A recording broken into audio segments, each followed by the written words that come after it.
Human rights are basic things that each human is entitled to, so things like safety or peace or security. They're just simple things like, you deserve not to be stolen from, not to be murdered, to have your own property respected. People should have the right to eat, to feed themselves, to have a house, to be able to work, to have their own family, to be able to travel. Definitely should be anything that protects human dignity and well-being.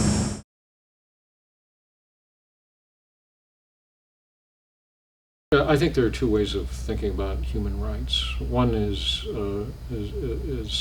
thinking about them as universal truths that are to be discovered, and that in some way human rights somehow inhere in human beings by virtue of what they are simply as members of the human species.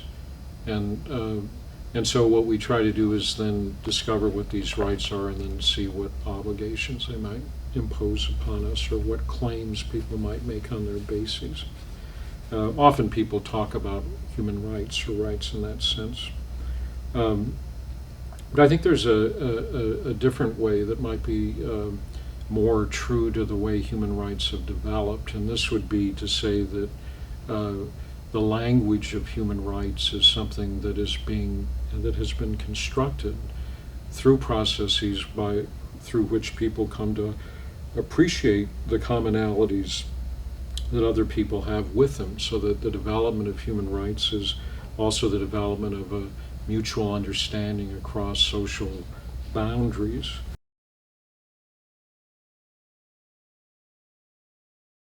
Human rights played a role in overcoming the European colonialism. It played a role in the idea of challenging racial segregation in the United States and apartheid in South Africa.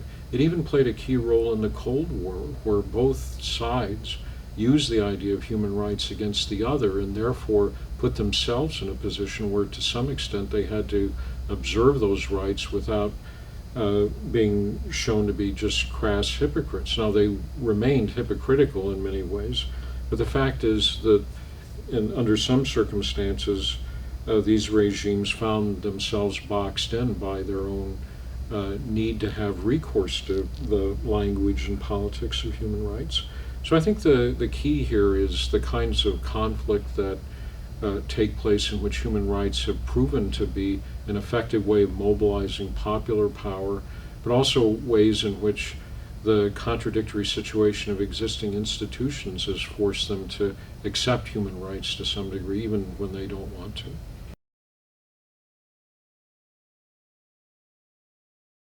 Sometimes the people who criticize human rights say, well, these are all based on Western values, and we're Asians, we're Chinese, so we're these things don't really affect us. We have just totally different value systems.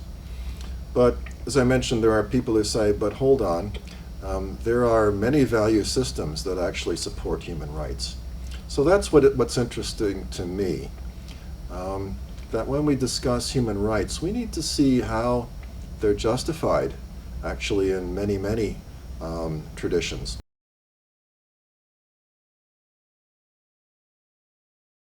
So for individuals and governments, I think that what we need to introduce is having more respect for the ways in which other cultures can actually support the things that we support, like human rights, and also giving more appreciation to them is actually knowing something about right and wrong. I find that's absent, right? In a lot of these discussions, other cultures and religions tend to be diminished as being ignorant or being uncivilized. And that's just not right. And that's not the way to promote human rights culture. Even in the United States and Canada, there are, value debates about what is a real human right and what is not. And I think we should just realize that this happens in other societies also. And so if we're supporting human rights, the way to do it is not to say, okay, they're really based on Western values, on individual freedom, and so on. and everyone else should just accept those. I think we need to understand that there are lots of ways to support human rights and actually respect them.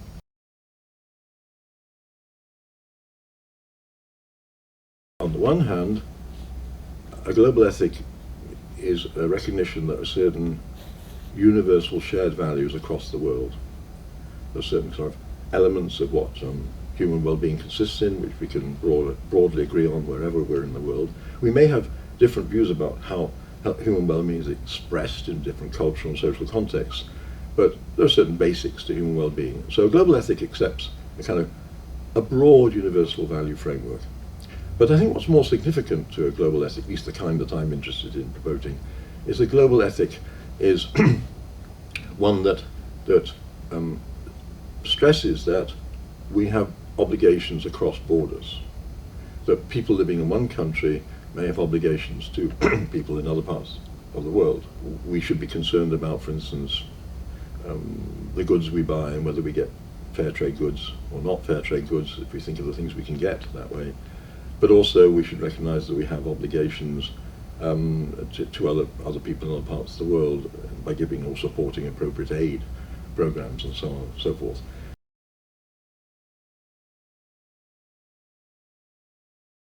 So one of the great things about human rights is that it encourages people to realize that we have common concerns with people who otherwise are living in quite different societies. There have been several large-scale experiences and conflicts that have forced and enabled more mutual understanding and mutual contact between people who otherwise were either simply separated from them or even regarded as intrinsically inferior. This is one of the good sides of the mass media, is that it brings to us knowledge about what's going on in any place in the globe. So we are confronted with the claims that people in other societies have to being taken seriously as human beings, so that when we begin to recognize their humanity, we're not just saying, well, yes, they do have these rights, but we're beginning to understand them as co-inhabitants of our planet. The real core in this more constructive sense of human rights is the idea that with it we're developing new kinds of solidarity or possible collaboration across all sorts of social differences. And this is, I think, a kind of positive aspect of what otherwise is called globalization, that human rights is really part of a new creation of networks of these reciprocities. There are new senses of what it is to be a member of a society. It used to be that you had rights by virtue of being a citizen of a nation state. And I think the question now is, can we claim that we have rights on grounds that don't presuppose these national states? I think that's one of the big challenges in political action today.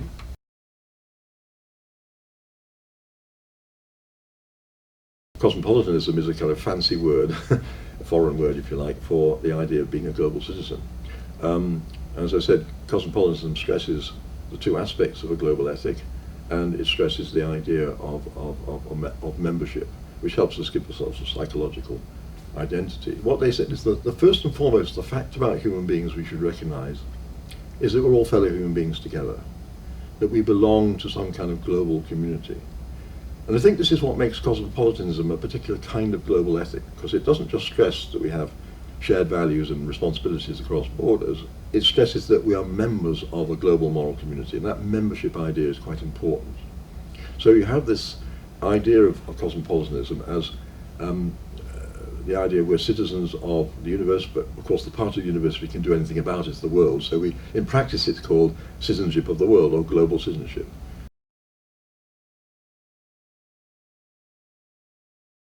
If we have this fundamental belief that all human beings are equal, and that we have responsibilities across borders to do something about the conditions in which people live, if we have this fundamental idea, then it does provide us with a way of looking at the world which is a little bit different from many common views of the world, where people think their loyalty and identity is first and foremost in their own country, a kind of rather strong, exaggerated patriotism.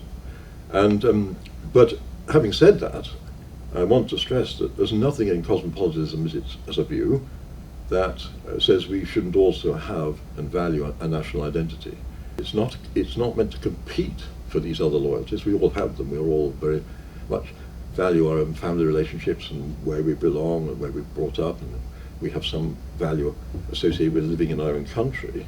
But it just simply says there are all these different levels of value, and the cosmopolitan simply wants to say, let's take seriously the fact that we're all fellow human beings in it together. And that's the sort of the root idea behind cosmopolitanism.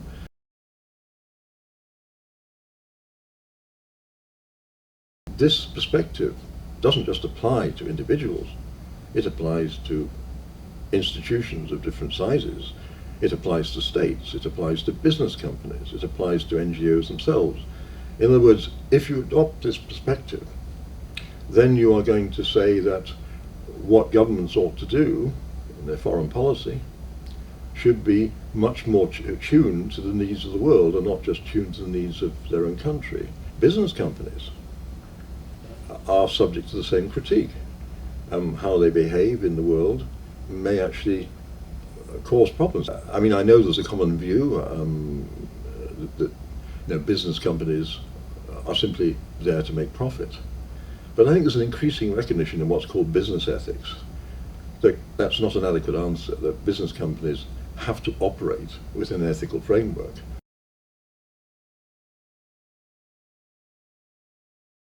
Changes in institutions don't just happen overnight on their own. They need the engaged advocacy of individuals to try and get them to change, and the more individuals that want to change them, the more likely they'll change.